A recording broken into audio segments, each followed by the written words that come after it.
Welcome back to the channel everybody, this is Sudhindra again, and today we'll take a look at the just launched Galaxy M51 and pit it against the new mid-range king OnePlus Nord. While doing that, I will also share my detailed opinion on Galaxy M51. Galaxy M51 is the most powerful M series phone from Samsung yet. Samsung has finally broken the jinx of Exynos processors in M series, and at the same time Samsung has not crippled the M51 with some mediocre processor, and I'll say this is Samsung's genuine attempt to take head on with OnePlus. Is Samsung successful in this? Let's find it out. But before we get there, if this is your first time here, consider subscribing to the channel and ring the bell to get notified whenever I post an awesome tech video. Friends, I'll be giving away Bullets Wireless Z once the channel reaches 500 subscribers. To participate in that, you have to be publicly subscribed to the channel and follow me on Twitter. Friends, this is a detailed comparison and the video might be a little longer. I appreciate if you watch it till the end. I'll be leaving the timestamps in the description so that you can jump to your point of interest. However, I request you to watch the video completely. I have spent a week with OnePlus Nord. While I didn't get a chance to spend time with M51, I have spent good amount of time with Galaxy A71 as well as Galaxy M31s. M51 is just a combination of these two. First, let's talk about design. Galaxy M51 comes with Glastic back. Glastic is nothing but plastic with glass finish. It is a fingerprint magnet. OnePlus Nord on the other hand comes with a glass sandwich design though. M51 is bulky in your hand, but it houses a 7000 mAh battery, so I will not complain about the thickness. However, if you want me to pick a winner between these two in terms of design, I will pick OnePlus Nord, because it looks more premium in hand and it's definitely the single-handed phone out of these two. Plus, OnePlus Nord has Gorilla Glass 5 on front and back, whereas Galaxy M51 has Gorilla Glass 3, which is generations old, covering the front. So Nord makes the early strike. Nord is at 1, M51 at 0. Coming to the build quality, both these phones are made out of plastic frame. We have seen OnePlus Nord failing the bend test. I don't know how M51 fares in the bend test. However, if it follows M31s or other M series phones, it will be decently strong. But I'll reserve my judgment till the bend test is out. So I will mark it a tie as of now. Weight also is something that you have to be very considerate about. Coming to Samsung M51, it is over 200 grams, whereas OnePlus Nord is at 185 grams, which makes it a lot easier to carry for longer period of time. So I have to give this round to Nord. So Nord 2, M51 0. Coming to the display, it's a mixed bag. OnePlus Nord has a 6.4-inch AMOLED display with 90Hz refresh rate, whereas M51 has a massive 6.7-inch Super AMOLED Plus display with 60Hz refresh rate. Super AMOLED Plus means vibrant colors, amazing contrast, and it is more power efficient and a lot thinner. After using a 90Hz panel, I personally don't feel much difference between a 60Hz and a 90Hz refresh rate panels. However, if you jump to 120Hz, that's where you will start seeing the difference. I don't mind using a 60Hz refresh rate panel when I get punchy colors and deeper blacks, because my main usage is content consumption. M51 also has a very tiny punch hole camera on the front, whereas OnePlus Nord has a dual selfie camera which is in a pill shape and it occupies good amount of screen. For me personally, M51 is the winner. For you, if you prefer 90Hz refresh rate, you can consider Nord as a winner, but however for me, M51 is the winner. The score now is Nord 2, M51 1 point. Coming to the internals, it looks like Samsung has finally heard years of complaints from the M series users asking them to ditch the Exynos processor. M51 is finally powered by a Qualcomm processor and it is 730G. This is almost a year and a half old processor but offers very good performance. It offers a very good balance between performance and the battery life. Kudos to Samsung for giving us 730G with M51. However, it's an easy win for OnePlus Nord in this category because it is powered by the latest Qualcomm 765G processor, which is almost 30% more efficient than 730G processor. At the same time, it is future-proof with 5G modem inbuilt. But I have to tell you something, for day-to-day usage, you will not see any difference between these two phones. Both are snappy without any lags or stutters. Even when you play demanding games, 730G handles them very smoothly. Nord is only marginally better in terms of GPU, and in extreme stressful situations, Nord will shine in this category. So this is a win for Nord. The scores as of now is Nord 3 and M51 1 point. It looks like Nord is going very strong as of now. Who do you think will win? Leave a comment below and let me know. The next category is RAM and storage. OnePlus Nord comes in two variants. Yes, I will not talk about the 6GB variant for two reasons. One, we don't know when it's going to be available. Two, with the storage that it comes, you will have less than 40GB, around 35GB out of the box for your usage. So I really don't recommend that variant. So Nord comes in two variants, 8GB and 12GB, whereas Samsung M51 comes in two variants again, 6GB and 8GB. Coming to the storage, Nord either comes with 128GB or 256GB of storage with no expandable memory, whereas M51 comes with standard 128GB storage with dedicated micro SD slot. So even I'll call this section as a tie. So Nord is at 3 and M51 is at 1 point as of now. Next section is not just interesting for me, but interesting for a lot of people around. Yes, you got me correct. I'm talking about cameras. Nord has Sony IMX586 primary camera, which is a 48 megapixel camera that is coupled with optical image stabilization. I'll talk about it in a moment.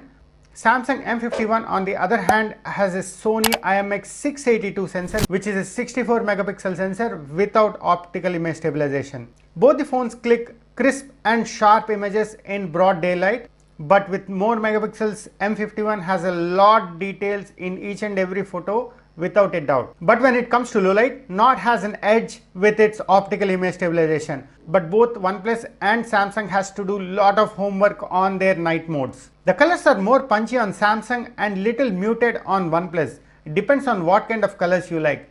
The 12 megapixel ultrawide sensor on M51 is miles ahead than 8 megapixel ultrawide sensor on OnePlus Nord. OnePlus Nord ultrawide photos are decent enough, but the images are softer, whereas M51's 12 megapixel ultrawide sensor clicks very sharp photos and they are something of my liking. The 5 megapixel depth sensor is again a lot better than OnePlus Nord's 5 megapixel depth sensor. There are a lot of videos from some famous YouTubers saying that OnePlus Nord's depth sensor is useless. However, I feel it is working and I have evidences to prove that. However, OnePlus Nord's depth sensor is very poor in terms of background blur, and most of the work is done by the software rather than the hardware. Now let's come to the macro camera. The OnePlus Nord's 2 megapixel sensor is a joke, and the 5 megapixel macro camera in M51 is a lot better compared to the OnePlus Nord. It clicks very good macro photos. There is good amount of detail in these macro shots. Overall, when it comes to photos, M51 is generations ahead of OnePlus Nord. I'm sure OnePlus will refine the camera experience in the future OTAs. We have to revisit after a year and see how these two fare against each other. Even the video shot on M51 are a lot better compared to OnePlus Nord. M51 also has super steady mode enabled in their videos, which gives very smooth videos. OnePlus Nord also provides super steady mode, but it's not as refined as M51 super steady mode. Coming to the selfie department, OnePlus has a slight advantage here because of its 8 megapixel ultrawide sensor. However, the images coming out of the ultrawide sensor again are very soft. Coming to the main sensor, both of them are comparable with each other, with both of them capturing good amount of detail. This section is dominated by M51 and M51 is a clear winner in this category. I can strongly recommend M51 for even vloggers. So the score now is OnePlus Nord 3 and Samsung M51 2. Now let's talk about battery and the charger. Battery of M51 is one of the biggest selling point for Samsung. Its humongous 7000 mAh battery eats puny 4115 mAh battery of OnePlus Nord for breakfast, lunch and dinner. That huge battery coupled with 60Hz refresh rate screen and a lower powered processor means this is a 2-day phone. One other advantage of M51 is you can use this phone as a power bank and charge someone else's phone in case of emergencies and score points. You know what I mean, right? So Samsung M51 bounced back in this competition by scoring another point, Nord 3, M51 3. Friends, if you are liking this video, hitting a like button will let me know what kind of videos I should make for you. Coming to the charger, we all know that OnePlus Warp Charge 30T is one of the best technologies in the market. It will charge your OnePlus Nord from 0 to 100 in an hour. But Samsung is not a slouch either. Their 25 watt fast charger takes only 1 hour 55 minutes to charge this 7000 mAh battery from 0 to 100. Now don't think that Samsung takes double the time to charge from 0 to 100 compared to OnePlus Nord Warp Charge 30T. If Warp Charge 30T has to charge 7000 mAh battery, it takes almost 1 hour 40 minutes. So it's just 10% difference. The place where OnePlus shines though is in the first 30 minutes where it juices up your battery very fast. What you have to keep in mind is Samsung's M51 charger is a USB-C to C charger. That means when you connect it to your laptop, you can transfer the data much faster. However, not all the laptops have a USB-C port, so you have to buy a dongle. That means there might be some reduction in speed again. I'm calling this section a tie. So OnePlus Nord is at 3 points and M51 is at 3 points. Coming to one of the most difficult points for me, the UI. OnePlus OxygenOS, as I always said, is what Android is supposed to be. You will get pure Android experience with some of the OnePlus enhancements which actually increases your experience of using the phone. It used to be a very clean OS, but slowly we started seeing some bloatware creeping into OnePlus phones. And with their engagement with Facebook and they announcing that you cannot uninstall Facebook services from your OnePlus phone is a big hit for OxygenOS, because time and again Facebook will keep on losing your personal data. Samsung on the other hand has improved a lot with their feature-rich One UI. The current version which is doing its duty on M51 is One UI 2.1.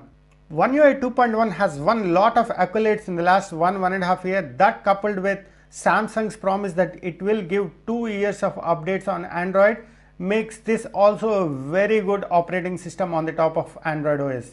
M51 comes with lot of bloatware, but thankfully all of them can be uninstalled. As much as I love OxygenOS, I love One UI too. So for me personally, this section is a tie. And I know most of the viewers are in love with OxygenOS, so you can mark this a hit for you. So Nord is at 3, same is the case with Samsung M51. Coming to the security, OnePlus Nord has an in-display fingerprint scanner and an ultra-fast face unlock. M51 on the other hand has a traditional physical fingerprint scanner which is more secure, and their face unlock is decently fast too. So even this section is a tie again. OnePlus Nord is at 3 points and Samsung M51 is again at 3 points. Now let's come to the pricing. OnePlus Nord in my opinion is little overpriced. Had they priced it 2000 less than the current price, it would have been a no-brainer and would have ruled the premium mid-range segment. Coming to the M51, it is not at all aggressively priced by Samsung. It is a typical Samsung pricing. You have the A71 with similar specifications and M51 lies just below that. Their launch price with HDFC offer results in 6GB variant at 23,000 and 8GB variant at 26,000. I feel that is the right price for this phone, and the other advantage Samsung has here is it's the only non-Chinese phone here. I will again call this a tie. OnePlus Nord is at 3 points and M51 is also at 3 points. There are few other things that you have to know before you take a decision. The SAR values of OnePlus Nord is little higher compared to M51. M51 doesn't come with a pre-applied screen guard or a case in the box. Both the phones have a single downward firing speaker. They are loud, but they are just decent in terms of quality. OnePlus Nord, even though it doesn't have an official IP rating, it is resistant to water. M51 doesn't talk anything about water repellence or water resistance. As you know, both the phones come with AMOLED displays. AMOLED displays are very delicate, so it is important for us to take care of our phones carefully. When I started this video, I thought it is an easy victory for OnePlus Nord. But when I started looking into each and every department in detail, Samsung has amazed me with what it is offering with M51. Even though OnePlus Nord has a slight advantage of being called an all-rounder, I feel OnePlus has started to lose its flair as the best value phone. Friends, it took a lot of time for me to make this video. A thumbs up will motivate me a lot. In conclusion, remember that there is no perfect phone out there and you will not be disappointed by picking any of these phones. If you want a cleaner OS, an alert slider, an all-round performing phone and a future-proof phone with a 5G, then OnePlus Nord is the one for you.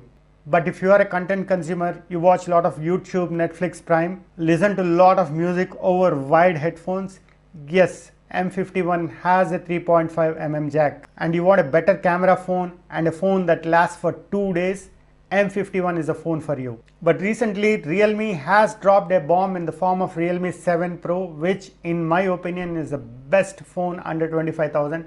You should have a look at that too.